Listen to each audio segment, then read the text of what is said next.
And for more, I'm joined by the Association's Executive Director, Gary Black. Gary Black, thank you for making the time for us today. Now, Good morning. Good morning. This report was compiled by Ernst & Young and it claims, as I just mentioned, 118,000 retail jobs to be lost from the sector by 2015. Can you run us through the factors behind that?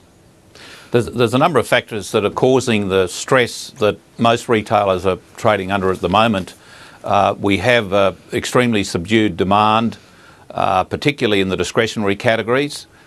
Generally, trading conditions are considered to be worse than what they were during the last Australian recession in the early 90s.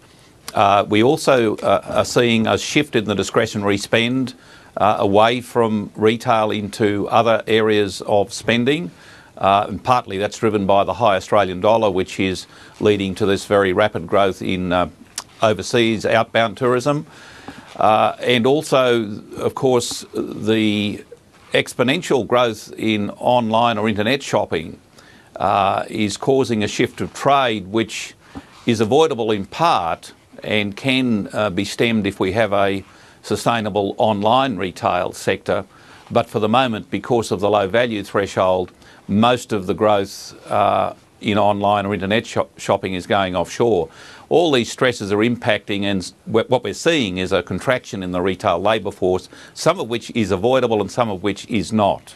Well, speaking about that GST exemption, retailers are calling for the federal government to scrap it again. But would that reversal really prevent the 33,000 job losses that are projected as a result of that exemption?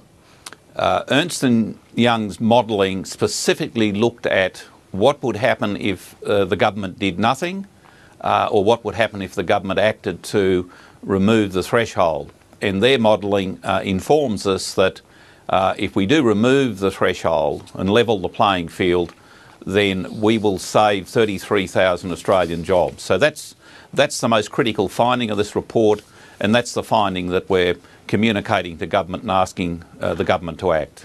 Now, I mean, that is just one factor, as you say. There are a number of other factors that retailers are facing at the moment. Do you think the onus, though, is on the retail sector to evolve to a changing marketplace, one that is very much driven by technology?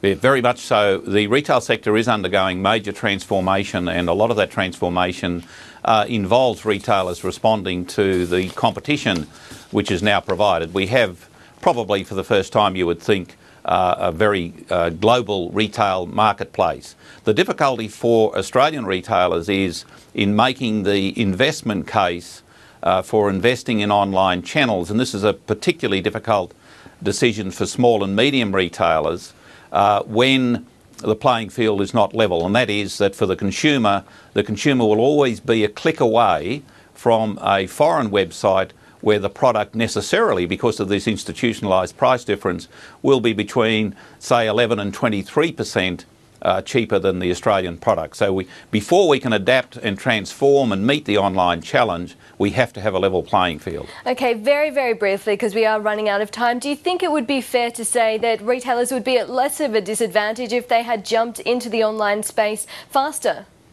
No. The reason why we can't jump into the online space is because we can't compete on a level playing field. So for small and medium retailers, you're talking about an investment of 100 or 200,000 in an online facility. How can they do that when they can't compete on a level playing field on price? All right, Gary Black, we'll have to leave it there, but thank you very much for your time today. Thank you, Alicia.